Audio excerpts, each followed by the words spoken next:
Hi, I'm Corey White, and I'm going to present to you guys about how Netflix saved cybersecurity. So a little bit about my background. So I my partner here in this picture, Craig Goodwin. He's been a CISO for 20 years. I've been in the cybersecurity industry for 25 years. I've seen just about any and everything that's happened in the industry over the last 25 years or so. Done some huge incidents, the Sony incident in 2011 when Anonymous was attacking them. I've done many other large incidents like OPM, and back in 2016, I also you can find me. Unfortunately, I'm also on WikiLeaks from Fighting Anonymous. We had there was an incident with HB Gary, and emails got exposed. So you can Google Corey White and see me on WikiLeaks from my incident response days. My last company was a company called Silence. I was employee number 12. Came in, we built that up to a unicorn, very successful, focused on the preventing of execution of malware on endpoints. And so now I started a company with Craig Goodwin called Savitar. Again, focused on making cybersecurity effortless and easy for our customers. That being said, let's dive in. So we're going to talk about Blockbuster first. Yes, we're going back, blast in the past. What was it like back in the day? And I definitely was a Blockbuster customer and had the little card, and I had to use that to go and rent movies many times. But let's look at what they had. 3 years after opening, they had 800 stores. They were huge. And then it just kept growing and growing and growing. I was, when I first started, I was actually in Louisiana. And I remember, we had to basic video rental place, and it turned into a Blockbuster. It was definitely ingrained in pop culture. It was in music videos all over the place. And they actually grew to 9,000 stores and 5.9 billion. But what happened? They are absolutely out of business. I think there is one Blockbuster video store, I think in Portland, Oregon, still open. But what happened? How did they fail? We're going to talk through this. So I think Blockbuster is like cybersecurity. And I want to talk through some of the parallels that I was able to see here, and then let's compare them. So first, and you can see here in the bullets, we're going to walk through these line by line, but late fees made customers feel like they were failing. Oh my God, anybody that knows me well, I'm probably not the most on time person. And so yes, with Blockbuster, I paid a ton of late fees. I actually had to get it, and I remember getting in the car and like, oh, I gotta drop it off by Monday at 9 a.m. and trying to drop, either I was late with the late fees or I was late to work, but I had to drop off the movie and then drive to work. And it was this whole stressful thing just to get that movie back in time. So you did not have to pay the late fees, which is absolutely ridiculous. But then if you look at cybersecurity industry, we are constantly being hacked.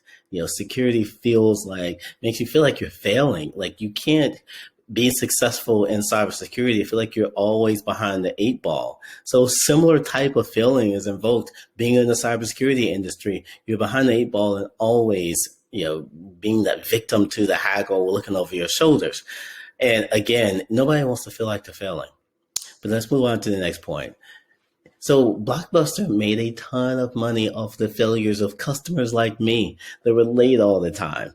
So making money off of incidents is what the cybersecurity industry does, instead of actually securing the customer. And again, I'm guilty of this as well. I've run very large incident response teams around the world.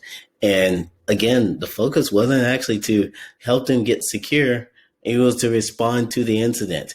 And we've all seen that once an incident happens, then the all these vendors pounce. It's like all this ambulance chasing and try to sell products. And then budgets open up for CISOs and whoever owns security of that company, and they buy all kind of stuff. And so we as an industry, we do make money off of incidents, and instead of the actual customer being secure. So again, that's a failure, and incidents are going to continue to grow if we stick with that kind of model. Then let's look at the next one. So Blockbuster was not focused on the outcome of entertainment. Now, at the beginning, they were. Like, it was the best way to watch a movie. Like, if you missed a movie in the theater back in the day, you had maybe HBO, or you just had to wait until it came on TV, and that was just it. But when Blockbuster came out, you had an option. You could watch your favorite movies over and over again, and that was just fantastic. But then as they grew and the world changed a bit, they didn't keep up with those changes, and they weren't the best way to get to the outcome of entertainment and watching the movie. So again, cybersecurity, we're not focused on the outcome of being secure, because here's the deal: if you're only just getting alerts anytime that something bad happens on your network, then that doesn't mean you're secure. That just means you're just receiving a bunch of alerts. If you're not patching and fixing misconfigurations or blocking attacks some kind of way, again, that's not actually getting to the outcome of being secure. And again, let me just restate, the outcome of any security program is to actually be secure and prevent attacks, not to get alerts, not to get some kind of MDR, XDR alert, not to just buy products and not have them fully implemented, not to just have a pen test. A pen test, it's a first step, but you actually have to fix everything in those pen test results on a continuous basis. And then lastly, pen testing, it becomes obsolete after depending on the company, a few days to a week. Sometimes environments change every, a few hours or so. So again, we need to be focused on the outcome. Next bullet, they were not willing to adapt to a different business model. So again, I've looked at the whole documentary. There's a fantastic documentary on this, Netflix versus Blockbuster. But when times changed and Netflix had a better business model, Blockbuster wasn't about to change. They made so much freaking money off of late fees. They had a whole P&L line item off of late fees. And so they would have to forfeit that money in order to compete. They didn't do it. And so cybersecurity, I really think we literally are the definition of insanity, because we're still doing the same things that we did 20 years ago. And the hacks are increasing. I have a fantastic slide I'll show you in a second where the hacks are increasing. So we aren't really changing in cybersecurity. We're just, kind of the same old thing over and over again that is not working. And then lastly, not customer driven. So you have to be customer driven, because the customers are the ones that are paying the bills. They're the ones that need those outcomes. And in cybersecurity, when you look at it, the customer, these are the ones that are getting hacked. And I have many CISO friends that have lost their jobs after an incident. Whether it was their fault or not, they ended up being the fall guy. But if they had a focus of actually getting secure, or some metrics around that show that they actually have increased the cybersecurity of that company, then maybe, just maybe, some may have still been fired. But still, again, we need to be focused on those outcomes and being customer driven, and not focused on just selling something and walking away, or just buying a product on the customer side and walking away. So this is a fantastic quote. It was a great article by actually Drift. They did some analysis on the business model of subscriptions and Netflix. And so they pulled out this great quote, which I'll read to you. Whereas Netflix developed a business model that simplifies the video renting process, making it more enjoyable for customers, Blockbuster only thought about maximizing their own returns. So I want you guys I'm going to challenge you. I want you to really think, does your vendor or your security program really only just think about, the short-term returns? You have to figure out long-term, how do you get secure and stay secure? And if you buy a product and you only hear from that vendor 9 months later when it's time for renewal, or if somebody is just selling you a one-time thing when cybersecurity is about hygiene, they may not be thinking about you actually being secure. So again, I love what Netflix did is they built a better business model to get to the outcome of watching movies and getting entertainment. We need to think about cybersecurity in that same fashion. So I mentioned earlier, I said we're failing, and I'm absolutely included in that. I want to be a part of the change and make sure that we actually are evolving to the next level. But if you look at the first, illustration here, you could see that twice as many records were stolen last year, in 2020, in the middle of a pandemic. It got worse. We had more records stolen in the middle of a pandemic. Absolutely crazy. And that's a good chart from Tech Republic. And we have another one from PurpleSec where we can see that malware infections are increasing year over year. So again, when I say that our business model for cybersecurity, the way we're approaching cybersecurity as an industry, it is obviously failing. The hackers have a better approach. They're actually are being successful and hacking almost at will. So we need to think about how can we do this right. So let's look at what did Netflix do right, and let's think about what should the cybersecurity industry be doing. So Netflix, first thing they did was they didn't do late fees. They you could just go movie for movie and not have to worry about late fees. And again, thinking about myself, literally, I think it was maybe a couple of years ago. My wife and I, we found one of our DVDs from Netflix, hidden away somewhere after we moved and lost track of it, and we sent it in. And it literally was like 5 years later, and no late fee at all.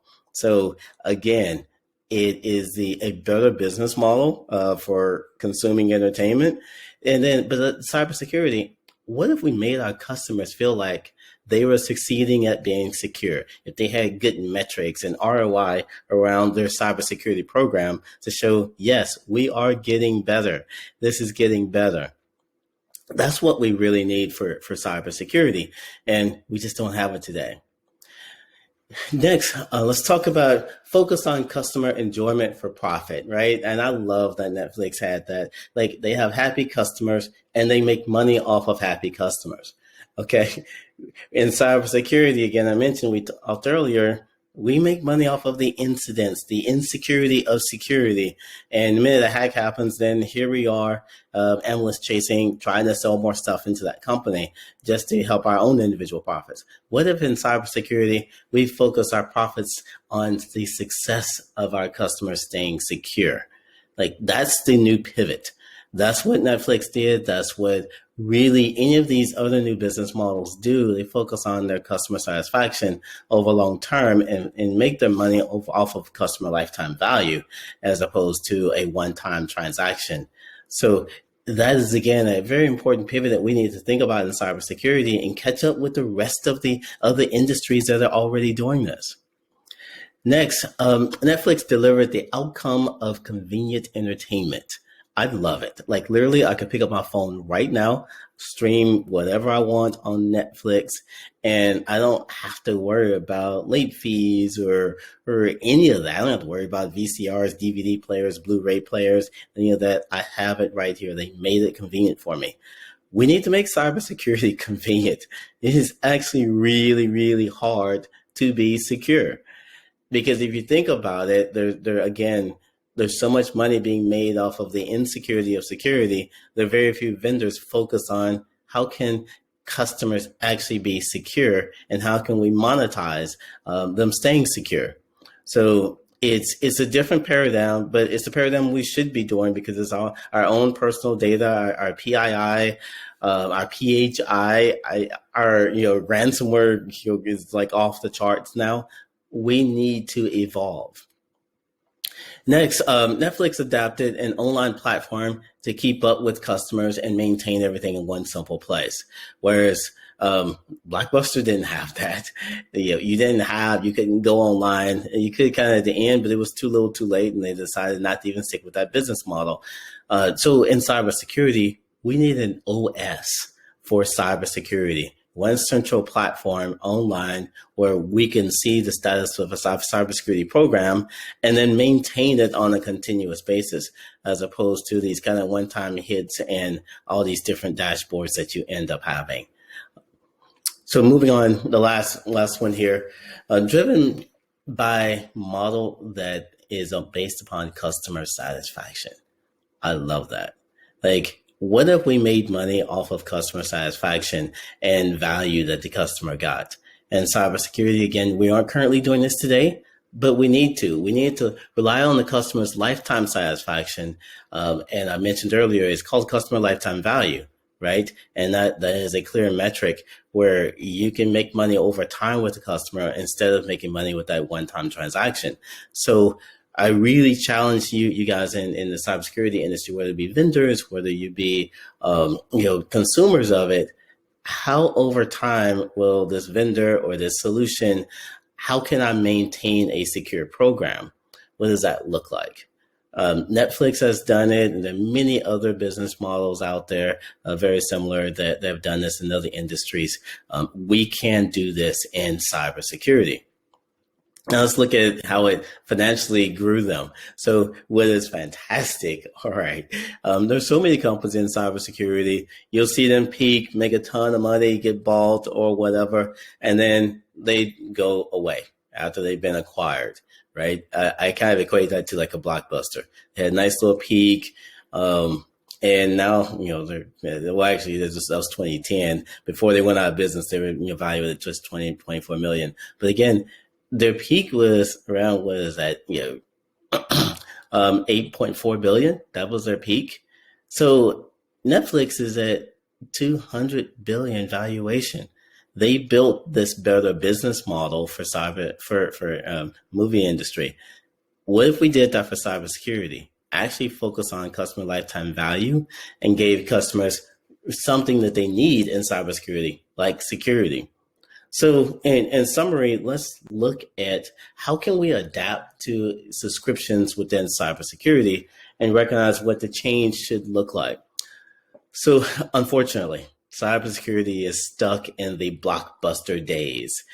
And we need to think about how can we build better relationships with our vendors, with our internal teams, with our executive boards, and figure out how can we as an industry get better and evolve to be more secure. Because the answer is right in front of us. There's, you've got Netflix, you've got Instagram, put Kodak out of business again, crazy, right? You got all these new innovative companies. Airbnb built an amazing platform for just instead of going to hotels, you actually can just stay wherever. I mean, that's changed the way we've consumed so many things in other industries. Cybersecurity needs that relationship-based business model so that we actually can help prevent some of these attacks. Every other industry, like I just said, they've done it. They've moved to a subscription membership, customer lifetime value type of business model, but it was the right thing to do. It's going to help us be more secure. Ongoing value and constant innovation is what we have to do with cybersecurity, because if we don't innovate, if we're still doing, literally, I know I've done it. Like, I've run pen test teams for 20, 25 years. I mean, very long time, and we still even get requests today for, hey, I need this pen test. I had a early customer in the business, and they said, hey, we need a pen test. And I said, sure, we can help you with that. And they did the pen test, and then they came back. They actually used another vendor, and they came back and it was like, hey, Corey, we have a ton of vulnerabilities. We got to fix this. How do we fix this? And it's just the mindset of long-term thinking that we need to have. We cannot think this one-time point in time, because cybersecurity, again, I equate it to personal hygiene. You got to brush your teeth every single day. You have to do cybersecurity on a continuous basis. And so we're not doing that today. Hacks are increasing, and it's really, really exposing us as an industry. And then lastly, create customer-based personalized service so that you understand what that individual customer needs and be able to deliver solutions to them based upon their needs. And cybersecurity should not be a one-size-fits-all. And we try to do that. And I do believe that that is one of our major failings, that what one particular industry or one particular business type needs doesn't necessarily apply to all of them. So we need to be able to personalize cybersecurity so that the end customer can actually get value. So at the end of this, in summary, I just want to challenge the whole cybersecurity industry, the VARs, the vendors, the product companies, the consumers, to just do better around cybersecurity. We have to, because again, the hacks are increasing. I hate to say it, the hackers are winning. They can hack at will. We have to change the way we do cybersecurity so that the end customers can actually get value and outcomes and be secure on a continuous basis. So with that said, thank you. You can find me on LinkedIn at Corey D. White. You can shoot me an email, Corey@savitar.ai. I really, really appreciate your time today. It's great talking to you. And please, let's not be the next Blockbuster in cybersecurity. Let's evolve. So thank you very much.